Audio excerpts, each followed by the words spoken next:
Mesdames et messieurs et mesdemoiselles, c'est un coup énormément dur pour les États-Unis, les Européens et l'Ukraine. Alors, ça se passe à Pokros. Pokros, où se trouve exactement la seule mine de coke. Et ce charbon qui est essentiel pour la fabrication de l'acier. Et donc, cette mine apporte énormément d'argent à l'Ukraine. Et qu'est-ce qui se passe? Au vu de l'intensité et la progression fulgurante des soldats de M. Vladimir Poutine, la mine vient de fermer aujourd'hui. Les responsables de la mine, la société, vient de fermer aujourd'hui et le personnel est évacué. C'est terminé pour la mine, c'est terminé pour Pokros. Nous allons voir tout à l'heure le communiqué des dirigeants de cette société qui exploitait effectivement cette matière très précieuse et qui était exportée d'ailleurs, qui apportait énormément d'argent à l'Ukraine. Mais avant de poursuivre le visionnage de l'émission, n'oubliez pas de cliquer sur j'aime, liker la vidéo, effectivement, partagez la vidéo dans tous les groupes possibles, continuez à vous abonner pour donner plus de poids, d'accord, plus de visibilité à notre chaîne YouTube KanteJ Visionnel, le vrai. Mais aussi, continuez à vous abonner à ma nouvelle page Facebook que j'ai appelée le géopolitologue. Voilà, pour ceux qui sont sur Facebook, continuez à partager la vidéo dans tous les groupes possibles. Donc ça, ce sont des signes qui ne trompent pas. Tout cela prouve que la ville de Pokros, c'est terminé, la ville va tomber. Je vous dis que c'est une très grande ville. Ça fait quelque temps que je vous informe de cela, je vous avertis de cela. Et donc, ce sont des signes qui ne trompent pas. Et donc, on vous dit d'ailleurs que c'est la seule et unique mine qui était encore sous contrôle ukrainien. Et donc, regardez un peu. Ça prouve que dans le grand Donbass que la Russie veut conquérir, effectivement, cette partie de l'Ukraine est richissime en matières premières. D'où l'envoi massif des armes de la part des Américains. Parce qu'ils savent que si toute cette contrée tombe sous la domination, sous le contrôle russe, eux, ils perdent énormément. Or, ils avaient besoin de toute cette ressource-là pour les exploiter afin de tomber sur les autorités ukrainiennes. D'abord, les autorités ukrainiennes, eux-mêmes, ils ont demandé aux Américains de venir exploiter. Ils ont demandé aux Européens d'aller exploiter les ressources du sol et du sous-sol de l'Ukraine, qui est estimé entre 2 et 7 billions de dollars. Donc, ça dépasse largement les milliards, on dit billions. Donc, c'est énormissime. Bon, mesdames et messieurs, voyons voir d'abord. En Ukraine, l'importante mine de Pokros mise à l'arrêt en raison des combats. Waouh, waouh, waouh. Le groupe ukrainien Metinvest a annoncé ce mardi la mise à l'arrêt de la mine de Pokros, pilier économique essentiel pour la sidérurgie et l'évacuation de son personnel en raison des combats avec l'armée russe qui se rapproche dangereusement de cette localité située à l'oblast de Donetsk. Écoutez bien, l'information, cette partie, elle est très, très importante. Écoutez très bien.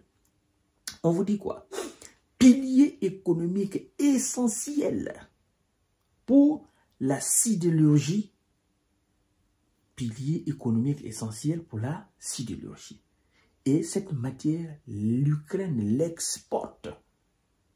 Et les Européens, les Américains, ils ont tous besoin de cette matière.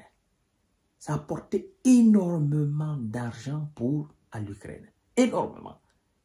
Et donc, l'évacuation de son personnel en raison des combats avec l'armée russe qui se rapproche dangereusement de cette localité située dans l'oblast de Donetsk.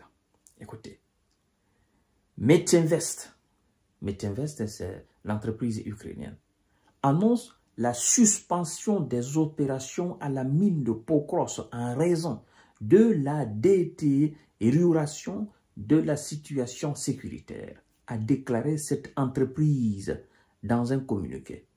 C'est la seule mine sous contrôle de Kiev à produire du coke en charbon nécessaire à la fabrication de l'acier, deuxième produit d'exportation ukrainienne. Vous voyez?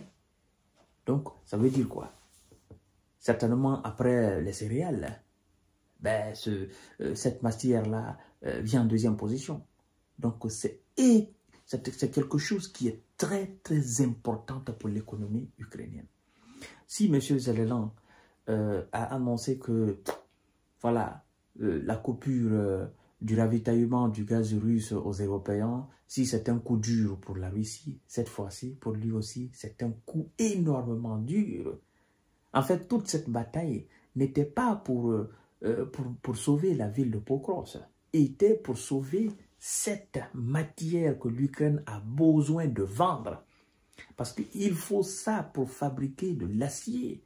Et effectivement, l'acier qui entre aussi dans la construction des équipements militaires.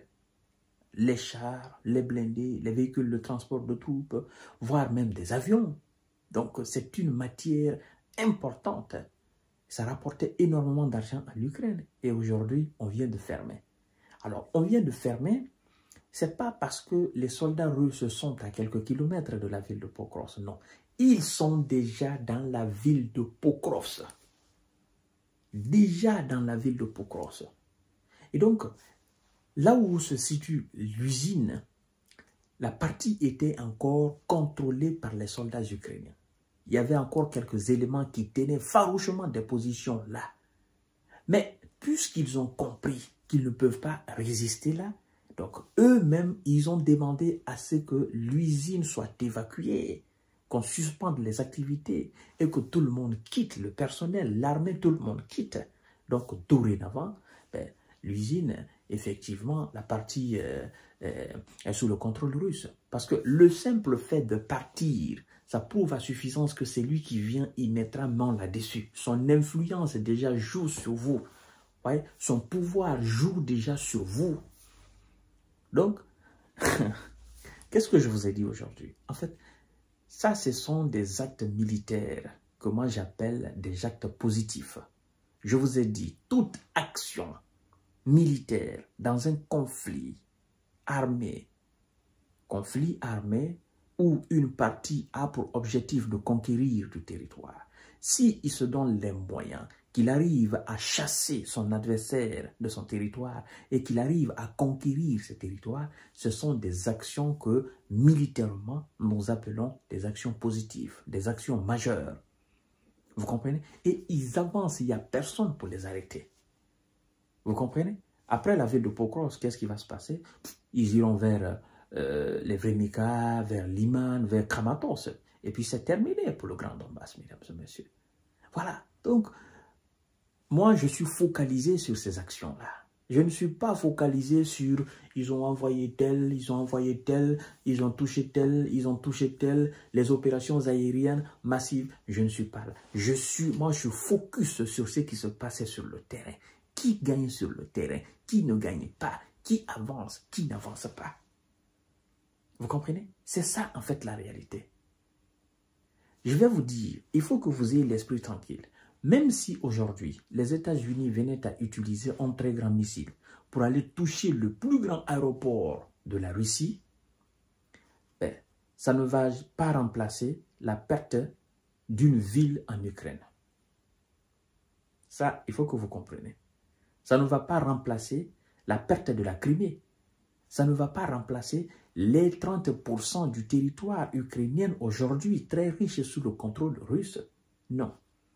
Certes, ça sera des dommages, effectivement, des dégâts en termes matériels. Ça va, voilà, de l'argent, on va perdre de l'argent, machin, tout ça.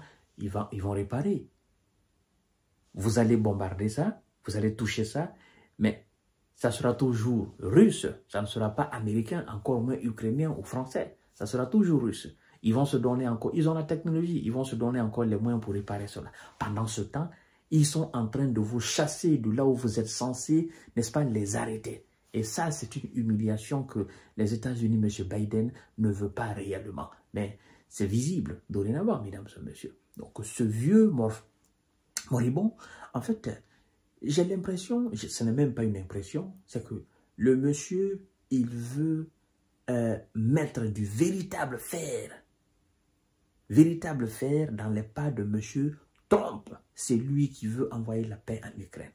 Donc c'est pourquoi il procède à des frappes pour énerver Vladimir Poutine, pour dire bon, ça ne sert à rien qu'on parle de négociation, puisque la partie américaine est en train de nous bombarder, donc ça ne sert absolument à rien. Donc moi je ne suis pas surpris, demain ou après-demain, ils vont faire d'autres choses encore, jusqu'à ce qu'ils quittent à la tête de l'État. Maintenant, après son départ, si Trump change de tactique, lui parle de diplomatie, on verra bien. Voilà. Mais sachez quand même que la mine de coke en Ukraine, c'est terminé, c'est fermé, le personnel est évacué et, mesdames et messieurs, l'armée russe est à l'œuvre. Je vous reviens tout à l'heure pour notre série d'informations de décortiquage. Merci beaucoup.